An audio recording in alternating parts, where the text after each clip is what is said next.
നമസ്കാരം. Life is beautiful. കഴിഞ്ഞ ദിവസം സമൂഹ മാധ്യമങ്ങളിൽ കണ്ട രണ്ട് വ്യത്യസ്ത വാർത്തകൾ ആധാരമാക്കി പേരൻറ്റിങ് വിഷയമായിട്ട് സംബന്ധിച്ച് ഒന്ന് സംസാരിക്കാൻ വേണ്ടിയാണ് വന്നത്.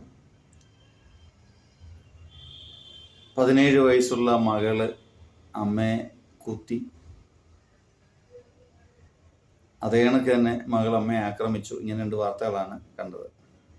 രണ്ടിൻ്റെയും പശ്ചാത്തലം രണ്ടും വേറെ വേറെയാണ്.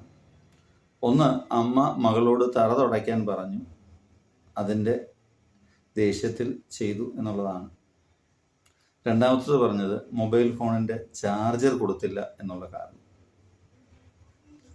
അപ്പോൾ ഇപ്പോഴും കേൾക്കുന്നവരെല്ലാം തന്നെ എന്നാൽ ഈ കുട്ടി ഇങ്ങനെ ചെയ്ത് കഷ്ടമായി പോയല്ലോ, കൊച്ചു കുട്ടികൾക്ക് ഇത്ര തിരിച്ചറിവില്ലാതായി പോയല്ലോ, ഇത്ര ബോധമില്ലാത്ത കുട്ടികളാണല്ലോ ഇന്ന് പുതിയ തലമുറ.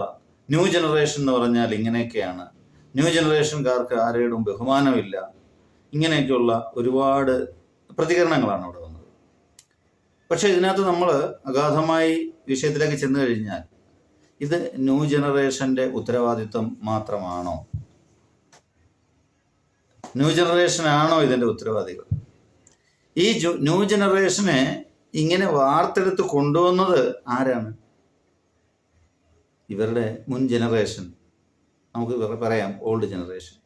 അപ്പം ആരിത് വാർത്തെടുത്ത് കൊണ്ടുവന്നോ, ആരിവരുടെ സ്വഭാവം മോൾഡ് ചെയ്തോ, ഇവരുടെ രൂപത്തിലും ഭാവത്തിലും ഒക്കെ ഇവരുടെ സ്വഭാവത്തിൽ വരുത്തി മാറ്റങ്ങൾ കാണുന്നതനുസരിച്ച് അവർക്ക് നേർവഴി പറഞ്ഞു കൊടുത്തതാര്, പറഞ്ഞു കൊടുക്കാത്തതാര്, അങ്ങനെയൊക്കെയുള്ള ഒരുപാട് കാര്യങ്ങളോട് നമ്മൾ അവലോകനം ചെയ്യണം.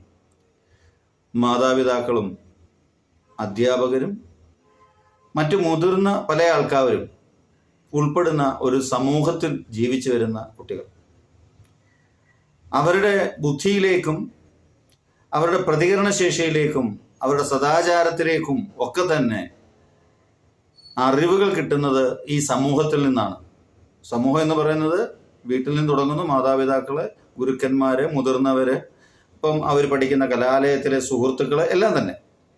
അപ്പോൾ അവരിൽ നിന്ന് നല്ലത് ഉൾക്കൊള്ളാൻ സാധിച്ചില്ല എങ്കിൽ കുട്ടികളുടെ വഴി അതേ കണക്ക് തന്നെയായിരിക്കും, നല്ലതായിരിക്കില്ല. അപ്പോൾ പ്രധാനമായും മാതാപിതാക്കൾ നല്ല ഒരു പങ്ക് വഹിക്കുന്നുണ്ട്. ഒരു കുട്ടിയെയും പേരൻറ്റിങ് എന്ന് പറയുന്ന ഒരു പ്രത്യേക വിഷയം പഠിപ്പിക്കുകയല്ല ചെയ്യുന്നത്. മാതാപിതാക്കൾ അവരെ കുഞ്ഞുനാൾ മുതൽ, അവരുടെ ചെറുപ്പം മുതൽ തന്നെ നല്ല രീതിയിൽ ജീവിക്കുന്നത് അവർക്ക് കാണാൻ ഇടയാക്കി കൊടുക്കുക. സ്നേഹവും സമാധാനവും സന്തോഷവും പരസ്പര വിശ്വാസത്തോടും കൂടി ഒരു വീട്ടിൽ എങ്ങനെയാണ് ജീവിക്കേണ്ടത് എന്ന് കൊച്ചു കുട്ടികളുടെ മുൻപിൽ അച്ഛനും അമ്മയും കാണിച്ചു കൊടുക്കുന്നിടത്ത് തുടങ്ങുന്നു ആദ്യത്തെ അവരുടെ വിദ്യാഭ്യാസം.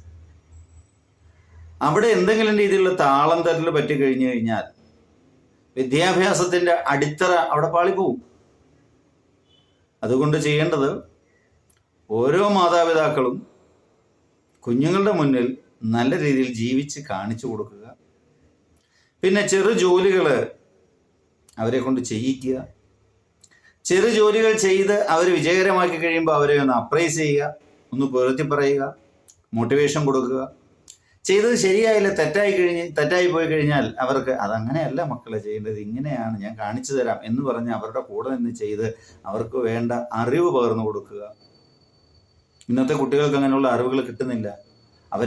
എവിടെ പോയി അറിവ് സമ്പാദിക്കാൻ വേണ്ടിയാ? മുതിർന്നവരുടെ ഉത്തരവാദിത്വമാണ്.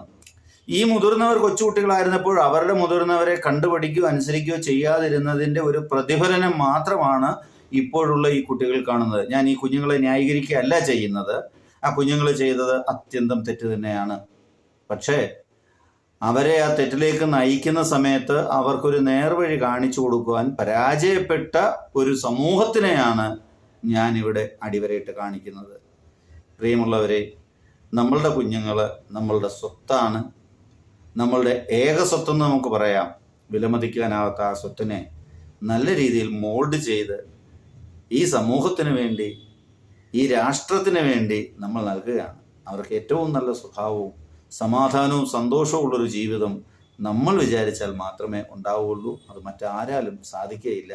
അതോർത്ത് നല്ല രീതിയിൽ അവരുടെ മുന്നിൽ ജീവിച്ച് കാണിക്കണം. ഇതാണ് എനിക്ക് എല്ലാ മാതാപിതാക്കൾക്കും പറയാനുള്ളത്.